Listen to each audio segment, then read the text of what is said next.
father of 6 wonderful children, one of whom has already flown the nest to New Zealand, and the 5 left who I'm trying to progressively shift out the door. So it's fantastic to be with a group of men in an Anglican church that is evangelical and biblical. And I've had the pleasure of joining you in worship a few times and hearing Ian. You've got a wonderful rector. I hope you're taking very good care of him. I, for a job, am a lawyer. Now, I know that even Jesus didn't have good things to say about lawyers. So please grant me some space because I'm a lawyer who works helping Christians. I'm the principal lawyer of the Human Rights Law Alliance. We are a not-for-profit law firm based right here in Canberra. I came across from Western Australia in 2019 to start this up as an independent law firm. We are Australia's preeminent religious freedom law firm because we're Australia's only religious freedom law firm.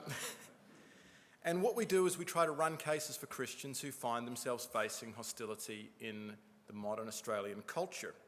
And our basic mantra is we want to run the best cases using the best lawyers and the best experts to get the best results. Now, I want to make very clear that what we do is really, really unimportant. In fact, it's completely worthless if Christians aren't out in their communities sharing the gospel. Because great case results don't change Australia. Great laws don't change Australia. It is only the gospel that changes Australia. So our work depends on your work as Christians, spreading the gospel, telling the good news of Jesus to your neighbours, to your workmates, to your friends, and discipling each other to grow more disciples in the kingdom. So I understand what the position of my work is. It's very secondary, but it is important.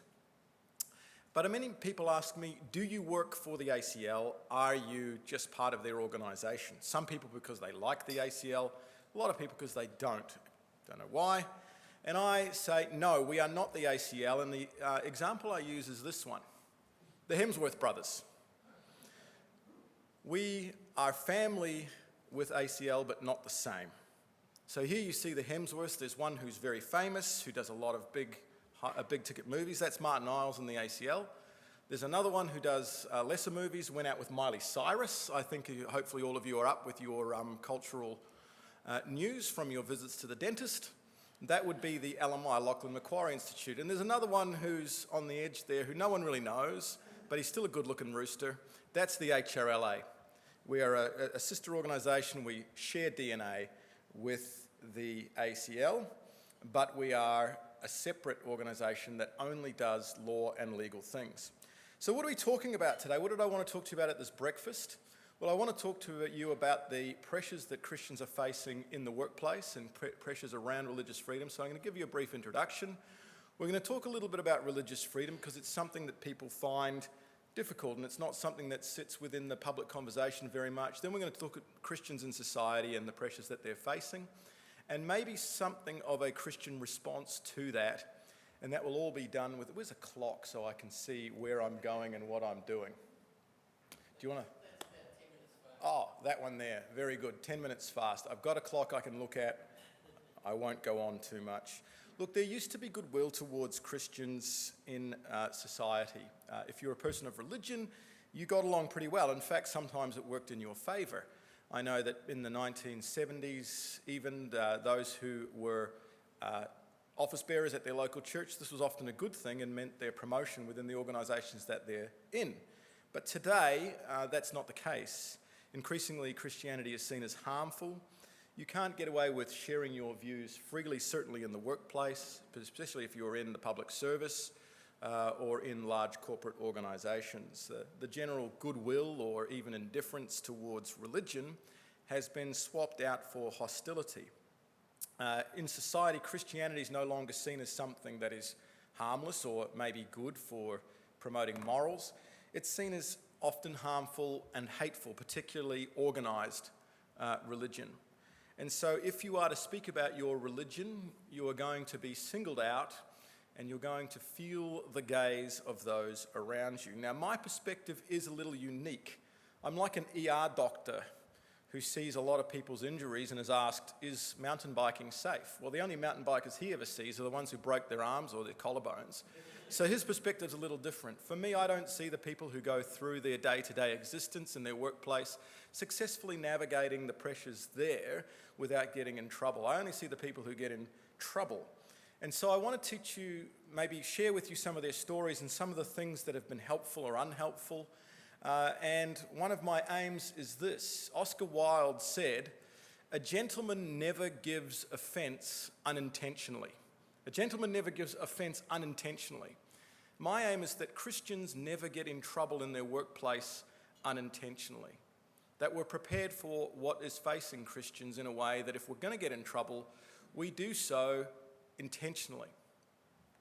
So, before we get on to those stories, it's worth having a little bit of a primer on religious freedom to see exactly what it is, why we should stand up for it. Because some people ask this question, why should I care about religious freedom? Aren't we just advocating for the church? And isn't this just Christians acting as a special interest group? Why would we try to aggressively protect our own turf, the dominance that we've had in society, when Christ calls us to lay down our rights for the good of our neighbour? Now let me address that quickly because it's not the main topic I want to talk about, but it's a question that many Christians ask me. Firstly, religious freedom is important because it is the first freedom, the freedom to think, the freedom to believe, and the freedom to be able to express your beliefs. It cuts to the very heart of what it means to be a human being. It's not something where we are protecting our patch as Anglicans or Catholics or Protestants. It's a protection that we want for everybody. If we do not allow people to act in accordance with their conscience and to believe, we take away a fundamental aspect of their humanity. And it comes from a Christian worldview because we believe as Christians that we are created in the image of God. That's why as Christians we need to champion the freedom for everyone to believe. And the reason we do that is because we want to give them the freedom to be convinced of the truth. It's not that we think their viewpoints are equal to ours or as good, but we don't want coercion.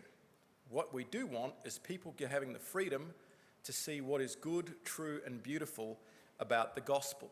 And that's why freedom of religion is something that has grown up in Western cultures. And ultimately, a healthy and robust society that respects human dignity must have some sort of transcendent morality above it. And the way that I explain this often is this way. If you believe that we are all descendants of this handsome fella on the screen, the plasmic glue, the protoplasm, this is how you're going to explain human rights. You're going to say, I'm a random product of an unthinking and uncaring universe and the end result of time and chance. There's your first proposition. I am descended from the primordial soup. Therefore, I have inherent value and dignity and innate human rights to life, liberty, and freedom. How is that for an explanation, a persuasive explanation of why you as a human have dignity? I don't like that one, and I hope you don't either, and I hope you like this one better. I am created by God. I bear his image.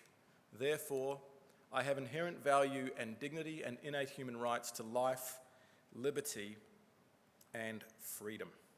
Is that more convincing to you?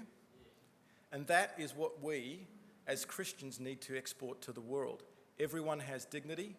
Everyone should be free, including Christians, to be able to believe and to express their beliefs. So how is this protected in law? And trust me, this is not going to be a law lecture. I get excited about law. I find my audiences tend to turn off and the eyes sort of droop when I go into the nuts and bolts of religious freedom protections in Australia. So I'm going to show it to you in picture form. The reason that you have religious freedom mainly, there's lots of laws that give little bits of protection here and there, but the main reason is because there is no law that makes it illegal. The reason you can get in your car and go to church on Sunday is because there's no law that's been made against it. The reason you can wear a cross or a t-shirt with your beliefs on it, and that's not illegal, It's because no one's made a law.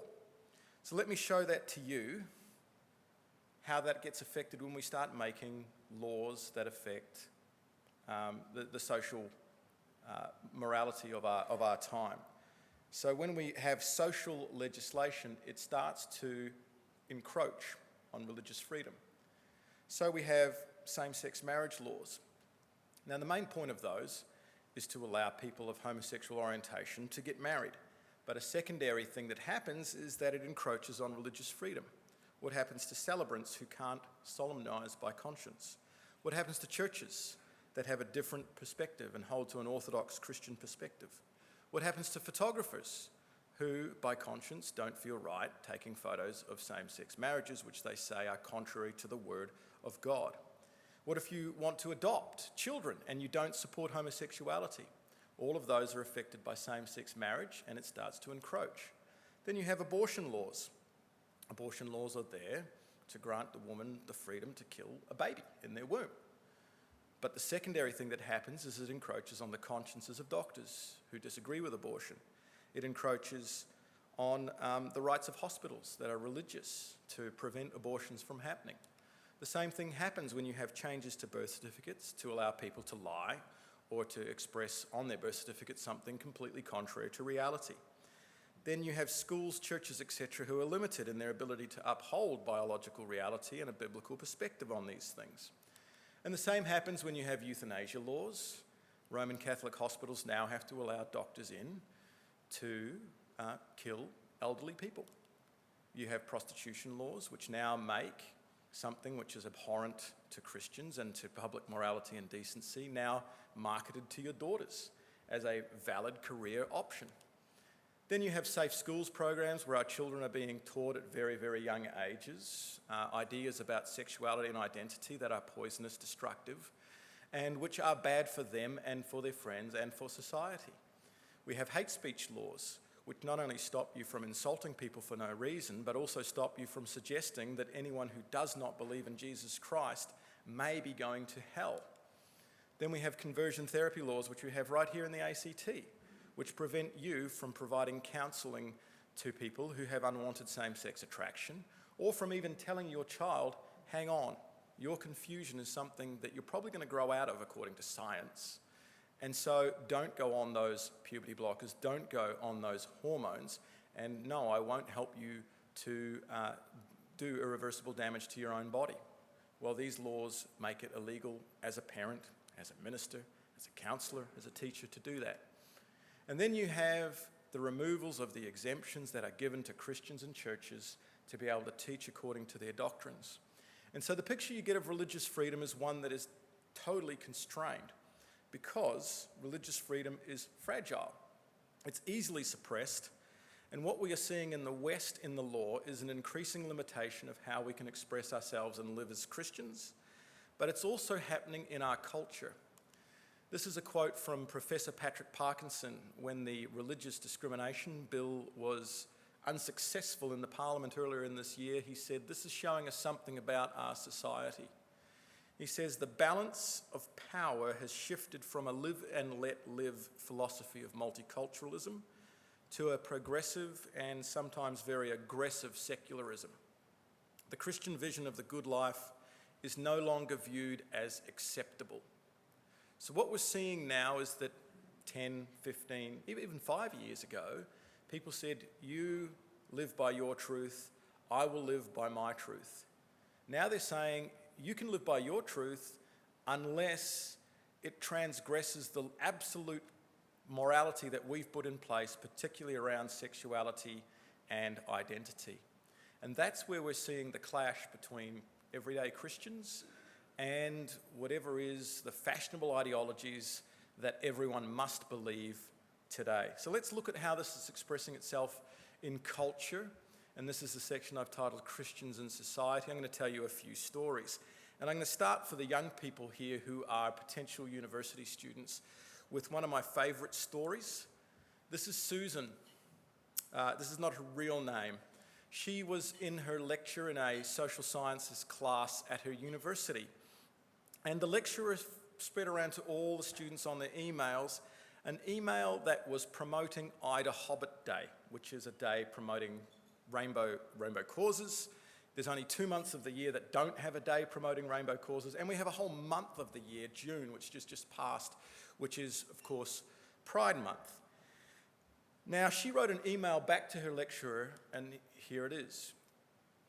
I don't know if you can see that. It says, "Hi, I hope you have been having a great week. I found it disappointing that both yourself and the university felt the need to so purposefully promote the Ida Hobbit and initiate a pride group. One thing I know for sure is that pride is not a good thing, always coming before a fall, and there is only one thing on earth to boast about, that is Christ and his righteousness alone." How good is that from an 18-year-old girl to her lecturer who is a complete ideologue on these rainbow issues? She says, "I also wonder if people realise just what the rainbow truly symbolises. Do people know that it is a sign of the covenant that God made between himself and the earth?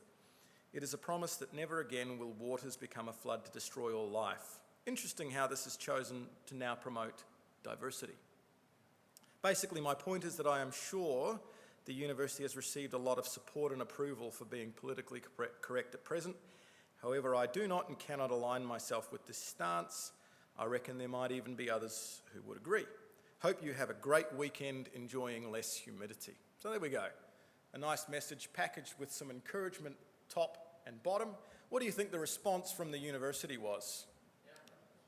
The lecturer said this: "Our university is committed to supporting our LGBTIQ+ community. As social work and human services workers, we have an ethical responsibility, as outlined in the Code of Ethics, to promote the rights of marginalised populations." And here comes the usual response that these kinds of statements get. "Your views would be considered discriminatory and hateful." Discriminatory and hateful. And then at the last paragraph there, I won't read the rest, you can read it on the screen. It says, "I wonder, given your strong beliefs, if it may be worth reflecting on whether a career in either social work, humanitarian, or in human services might be the most appropriate for you." So in other words, her Christian beliefs may exclude her from being able to be a social worker or a humanitarian aid worker. So this quickly escalated to discipline. She was called in front of her course coordinator. We helped young Susan to face up to the mechanisms of the university to try to discipline her, and she was successful in avoiding any sorts of action. And this was based on an individual email that she had sent to an individual lecturer that was quickly escalated to discipline because she did not show her prostration before the rainbow cause. And this is something that people are experiencing at all strata of Australian society. I want to show you another example of Peter, who is an executive at a large corporation in Australia. This happened just recently, and this is an example where I think Peter did not handle himself as well as he might have. So Peter came to work on the 1st of June when his screensaver and his wallpaper was replaced with a Pride Month banner. So he wrote to his employer saying, "Hi, I'm wishing to put in a complaint about the current wallpaper and screensaver image on my machine. I find this a distraction to my work and offensive.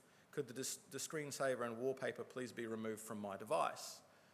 Standard response that he got back was, "Hi, people is responsible for these images. Regarding this background, if you look at it, our organisation has been proudly supporting the LGBTQ community and celebrating Pride Month for many years, and I expect we will for many years to come.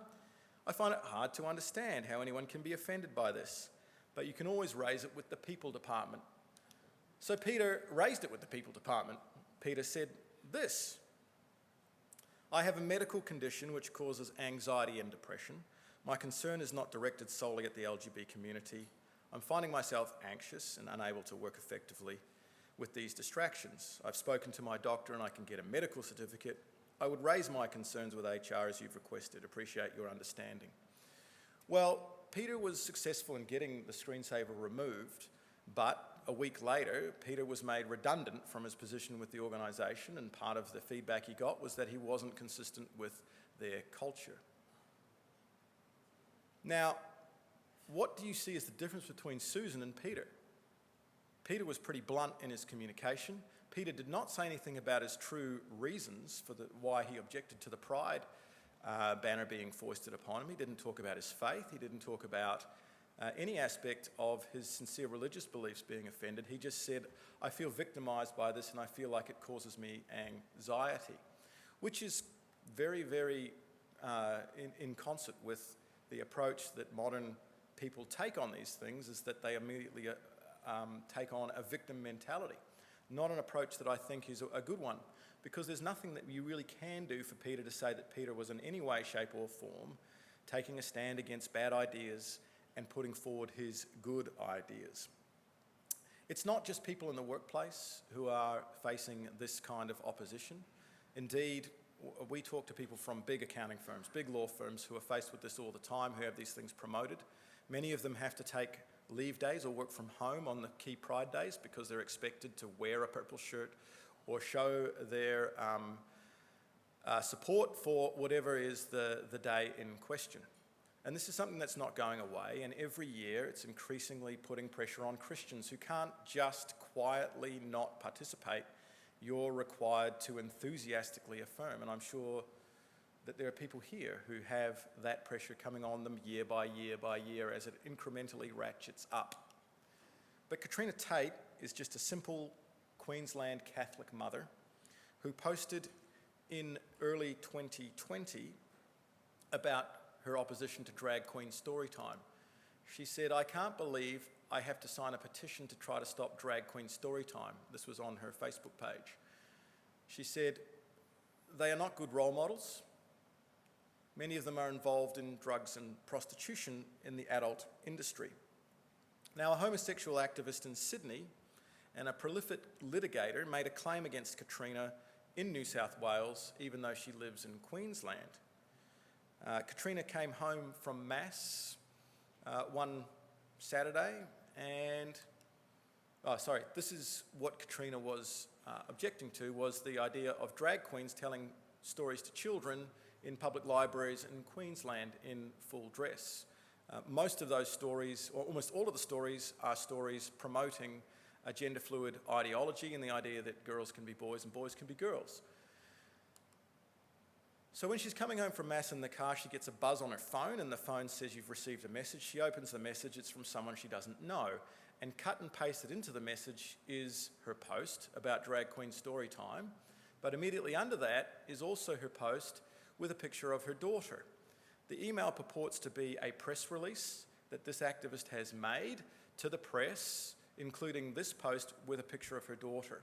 She immediately thought, oh no, this picture of my daughter's going everywhere. She started to cry, her husband had to pull over. It was an incredibly traumatic experience for her, because in that email, the activist said, fellas, I'm just like a vicious Alsatian dog. Once I grab hold of a gay hater's leg, I won't let go until the bone is bloodied and bare. One way or another, I will get that remedy from Ms. Tate, even if it takes me years in court. So this was a clear attempt by someone who had no real interest in Queensland, no real interest in the drag queen story time, but was in New South Wales using New South Wales law to persecute Katrina.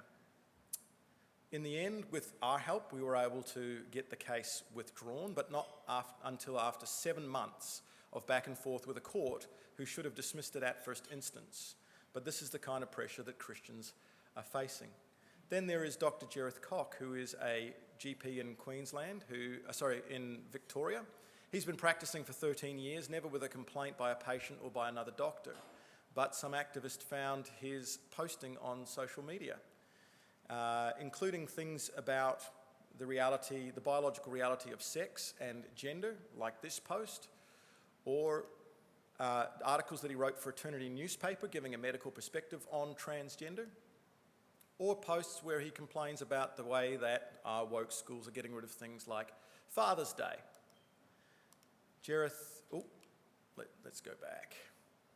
So Jereth was suspended just for his social media posts by the medical board, and he has been suspended for 3 years awaiting trial, which hopefully will happen later on this year. Jereth's a good doctor. He's never done anything wrong except expressed his political and Christian views on the internet. People have used anonymous complaint procedures to be able to go after Jereth. Now I'm going to just speed up here because I realise half an hour is not a lot of time. So if any of you guys want me to start making this kind of mention, and I can finish this off because I know you all have sports to play and places to be. So of course there are other cases as well, and we've got a full range of these cases on our website at hrla.org.au or at a database we're keeping of Australian cases called australiawatch.com.au, which has over 44 cases of Christians facing hostility. And we've acted for Max, who was a teacher who was frog-marched out of his classroom for refusing to use pronouns and names for a young girl who was being transitioned by the school. He was very brave and said, "I'm a Christian, I can't lie to a child." He even put forward a way that he was able to be accommodated without offending against the child, but the school wouldn't have it. In their zeal, they grabbed him, gave him a box, gave him his stuff and kicked him out of the class. Well, we achieved an exceptional settlement for Max. It was excellent. We even got the school to apologise through gritted teeth, to put in a half-page thank you note for his great many years of service at the school in their newspaper, and got him enough money to pay his mortgage until the end of the year so he could get a job at a school which upheld biblical truth and reality. I just talked to him the other day. His wife's expecting a baby. He does have a job at a good Christian school, and the Lord has blessed him for taking a stand, even though this particular instance was very, very stressful for him. Of course, you know about Israel Folau, who was fired from his job playing rugby for his post on Instagram. We've got my good friends Byron and Kira Hordyke. They have been taking a court case because they were told they were unsafe to foster children between the ages of 0 and 5 because of their Christian views on homosexuality. We had that case finished last year, and we're waiting for a decision for over a year and a half. It's going to be interesting. It's got a lot of really key religious freedom issues at stake. And then there's Lyle Shelton. He too is being sued by some drag queens for saying that they are bad role models for kids and shouldn't be telling stories in libraries, and they're using hate speech laws to pursue him. So those are some of the cases, and what are the things that we can learn from those cases? What are the common threads that face Christians in society? One is that very common now is the victim narrative. People are not willing to meet your ideas with ideas. They come saying, your ideas have hurt and harmed me, I am a victim. This is what we call the cry-bully syndrome. You cry and then you bully and try to stop the ideas that you don't like. A lot of this is anonymous complaints. Most people in the workplace face anonymous complaints and don't get to face the person who actually is making that complaint. They never do. They have to sit in front of a tribunal of a smiling HR assassin and a number of people from head office, and it's a very one-sided process and they don't get a fair trial. We're seeing the over-regulation of the workplace. It used to be before that you could have whatever political and Christian views that you wanted. You could talk about them around the water cooler, and if people didn't like them, they didn't have to talk with you at the water cooler. Now you have codes of conduct, speech clauses, you've got social media codes, which your employer imposes on you and can use if you're to say anything that goes against the ideological narrative of the day. We're seeing natural justice failures, particularly for Christians, namely, you don't get a fair trial, you don't get warned, someone comes into your office and terminates you very quickly. Those natural justice failures actually work in your favour because they can be used in employment cases to get yourself a settlement. We're seeing the process as a punishment. Many times we're able to help people to get out of the disciplinary proceedings that get started against them, but it takes 3 months, 5 months, 7 months. Oftentimes it goes through a number of reviews, but that process is really tiring. You lose hair, you get a bit of a stomach ulcer, it takes you away from family, church, etc. It can be very stressful for the people involved. We see social pressure alongside with the legal pressure. So if you know about the City Point Christian College example from earlier this year, where they released their enrolment policy and it had biblical teachings on sexuality and identity, It was all social pressure that got them to cave and got their principal to resign within a week. It was social media, it was politicians. And then we're seeing in different courts. Most courts and the people in them are illiterate when it comes to religion and what it is that we believe and how we practice and the beauty of the gospel. They don't know much. Either that or they're very hostile. They have a hostile approach to religion, so when we go before them, we're already on the back foot and we're playing on a tilted playing field. That's some of the common threads that we face and what you face in the workplace. What are the causes? Well, we're seeing some of the causes being the increasing popularity of a militant, incoherent ideology, namely gender fluid ideology, completely contrary to Scripture, and yet we've got the heads of our health departments who can't even tell you what a woman is. We have a better narrative of that. We have a Christian narrative. We have one that reflects reality. It's one that we should be positive about and which we should be putting out into our communities. We're getting the rise of the psychologized individual, the idea that what is most important is me, my feelings, and who I am, rather than truth. We've got the politicization, the tribalism, the polarization of society. It used to be that you could have any opinion that you wanted about the temperature gauge and what happens thereon, and no one would criticize you or call you a bad person. Now, with things like climate change, it's not something that you're allowed to have a contrary opinion on. And we're seeing that increasingly across all aspects of the social scene, is that it's politicized, it's tribalized, and it's polarized, and we can't have normal discussions between people who disagree on things. And we're getting a shrinking Overton window, that being the window of that which is acceptable to believe in society. All of those things are not good for Christians who have a worldview that is corresponds to truth, which is absolute, which is has a dividing line that goes right through it and makes it difficult. So Christians are the canary in the coal mine who are facing the hostility that others will also face who find themselves outside of that window of what's acceptable opinion. And of course, we're seeing the rise of a militant atheistic or anti-theistic secularism in our society, which is being imposed on all of us. So what is a Christian response? Well, Steve McAlpine, I hope you all know who he is. He is a popular Christian commentator. He wrote the 2020 Christian Book of the Year, Being the Bad Guys. He says, the Christian vision of the good life is no longer acceptable. It's not an acceptable framework for flourishing. He says, that's why, although it will be difficult, robust proclamation is what we must do. The idea being we can't hang with the cool kids anymore or talk about all the things that society will like and hide away the things that are a little bit unmentionable. We have to robustly proclaim because our message on all these things is good, true, and beautiful. Then here is Alexander Solzhenitsyn. Does anyone know who he is? A Soviet dissident who in 1974 wrote the famous essay, Live Not by Lies, where he said, in a society that is filled with lies, we need to make a personal commitment ourselves. The most accessible key to all our liberation is that we live not by lies. So whatever happens to us in the situations we're in, we're not always in control, but you personally can make a personal commitment to yourself not to live by lies. He says, this is how it works. You don't write, affirm, or distribute anything that distorts the truth. You don't participate in anything where you don't believe in the cause. You do not take part in a meeting where discussion is forced and no one can speak the truth. You walk out of events where you hear a speaker utter a lie, ideological drivel, or shameless propaganda. You do not support journalism that distorts or hides the underlying facts. This is 1976, it's Soviet Russia. It's equally applicable now with the pressures that we face in our society. Many of us aren't in control of the situation, but we can make a commitment not to live by lies. And lastly, this quote from Abraham Kuyper. He said, there is not a square inch in the whole domain of our human existence over which Christ, who is sovereign over all, does not cry, mine. The idea of God's sovereignty is powerful. God's in control of all these things. But God doesn't give you the whole of his realm to superintend.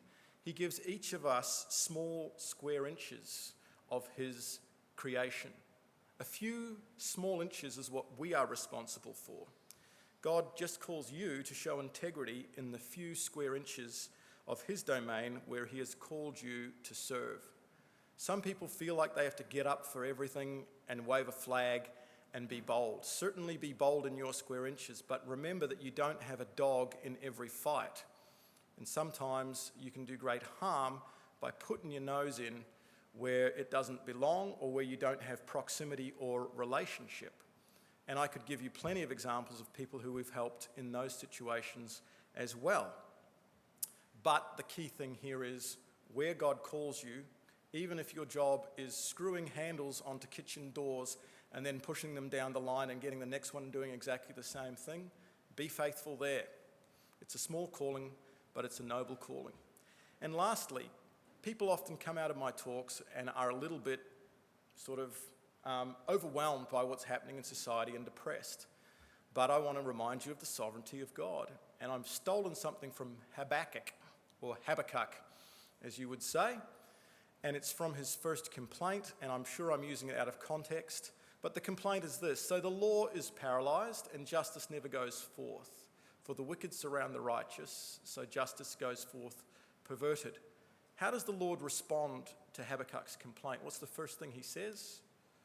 He says, "Look among the nations and see, wonder and be astounded, for I am doing a work in your days that you would not believe if told." Just remember that we have a great God. He can do great things, and be encouraged that he is in control. So thank you for your time.